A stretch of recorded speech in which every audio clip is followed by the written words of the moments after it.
اعوذ باللہ من الشیطان الرجیم، میں اللہ کی حفاظت چاہتا ہوں مردود شیطان سے۔ بسم اللہ الرحمن الرحیم، اللہ کے نام سے شروع کرتا ہوں جو کہ بہت ہی مہربان اور ہمیشہ رحم فرمانے والا ہے۔ اہدنا الصراط المستقیم، اے اللہ ہمیں سیدھے راستے پر چلا۔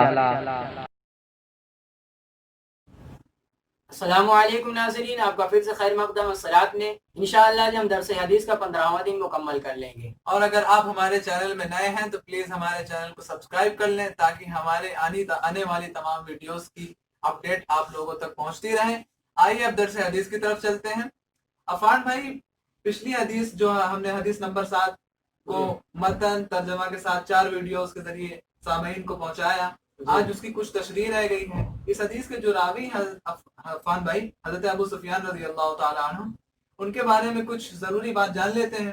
جی، جہاں تک میرا نہیں خیال کہ کسی کو نہیں معلوم ہوگا، اکثر لوگ جانتے ہی ہیں حضرت ابو سفیان کے بارے میں، لیکن کچھ ضروری باتیں جو جاننا چاہیے ہم لوگوں کو۔ حضرت ابو سفیان ان صحابہ میں سے تھے جنہوں نے اسلام کے ابتدائی مرحلوں میں ایمان نہیں لائے، لیکن آپ فتح مکہ کے دوران ایمان لائے اور آپ صلی اللہ تعالیٰ علیہ وسلم کے ساتھ کئی جنگوں میں شریک ہوئے، جس میں سے یرموک، حنین اور طائف وغیرہ ہیں، جس میں سے طائف میں آپ کا شجاعت کا یہ عالم تھا کہ آپ طائف کی جنگ میں آپ کی ایک آنکھ بہہ گئی، اس کے بعد بھی آپ کئی جنگوں میں آپ صلی اللہ تعالیٰ علیہ وسلم کے ساتھ رہے، یہاں تک کہ دوسری آنکھ آپ کی یرموک میں شہید ہو گئی۔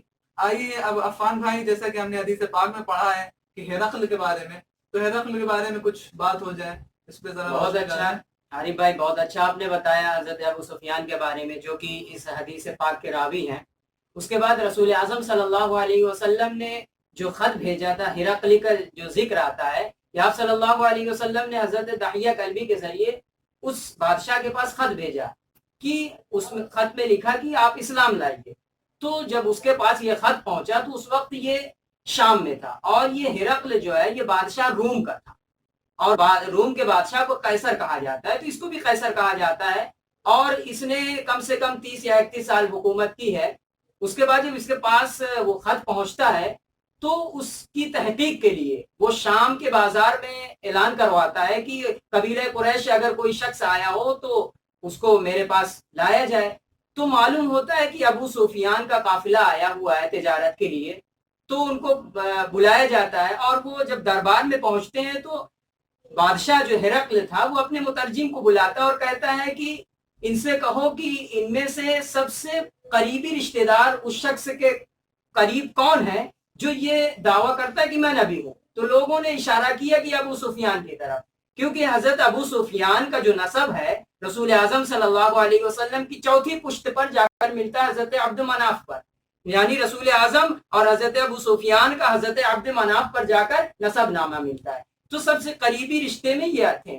تو یہ آگے بڑھتے ہیں اور وہ بادشاہ کہتا ہے کہ ابو سفیان کے جو ساتھی ہیں ان کے پیچھے کھڑا کر دو، میں ان سے کچھ سوالات کروں گا اور جوابات ان سے سنوں گا، تو اگر یہ کہیں جھوٹ بولیں تو ان کی وہ ملامت کریں گے۔ تو ابو سفیان نے خود بیان کیا کہ اگر مجھے یہ خوف نہ ہوتا کہ میرے ساتھی جو پیچھے کھڑے ہیں مجھ پر ملامت کریں گے، میں جھوٹ بولوں گا، تو میں ضرور جھوٹ بول دیتا۔ اور صرف ایک بات کے علاوہ کہتے ہیں کہ میں ایک بات کے علاوہ کوئی دوسری بات نہ رکھ سکی۔ وہ بات کیا تھی کہ رسول اعظم صلی اللہ علیہ وسلم اور کفار قریش کے درمیان کوئی صلح تھی، تو انہوں نے یہ فرمایا بادشاہ سے، کہا کہ ہمیں یہ معلوم نہیں کہ اس صلح میں اب ان کا کیا معاملہ رہے۔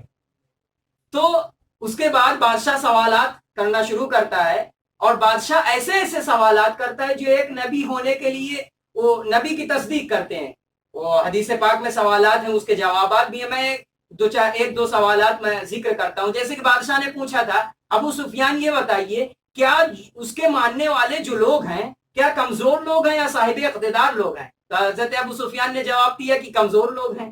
تو بادشاہ نے جواب یہی دیا تھا کہ رسول کے جو ماننے والے ہوتے شروع میں وہ کمزور لوگ ہی ہوتے۔ اور جیسے ایک سوال یہ بھی پوچھا، کیا اس نے کبھی جھوٹ بولا ہے تم سے؟ تو ابو سفیان نے کہا کبھی نہیں۔ تو اللہ اکبر، اس بادشاہ نے کیا جواب دیا، کیا پیارا جواب دیا کہ جو بندہ ایک بندے کے ساتھ جھوٹ نہیں بول سکتا وہ رب کائنات کے ساتھ کیسے جھوٹ بول سکتا ہے، کہ رب کے بارے میں وہ کیسا جھوٹ بول سکتا ہے۔ یہ سوالات جوابات جو ہوئے اس کے بعد وہ بادشاہ اور بھی سوالات ہیں جن کا ذکر حدیث پاک میں، ان کو مزید دہرانے کی ضرورت نہیں ہے. جب یہ سوالات کے جوابات حاصل کر لیا بادشاہ نے تو کہتا کیا ہے کہ اگر ابو سفیان جو میں نے تم سے پوچھا ہے اگر یہ تم سچ کہہ رہے ہو، جو جوابات دیے ہو، یقین جانو کہ میرے ان قدموں کی جگہ کے وہ مالک ہوں گے ایک دن. اللہ اکبر. اس کے بعد بادشاہ کہتا ہے کہ ایک دن ایسا اگر مجھے موقع ملے میں ان کے پاس پہنچ سکوں تو میں ضرور مشقت اٹھاؤں گا، اور اگر مجھے یہ موقع ملے کہ رسول اعظم صلی اللہ علیہ وسلم کی بارگاہ میں پہنچنے کا موقع ملے تو میں ضرور ان کے قدم مبارک کو دھوں گا. اللہ اکبر.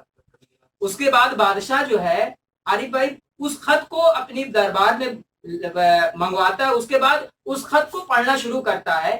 اس کے بعد خط میں کیا تھا اور اس کے بعد کیا معاملات ہوئے ہیں اس کو انشاءاللہ اگلی ویڈیو میں بات کرتے ہیں. آئیے عارف بھائی ناظرین سے ملتے ہیں.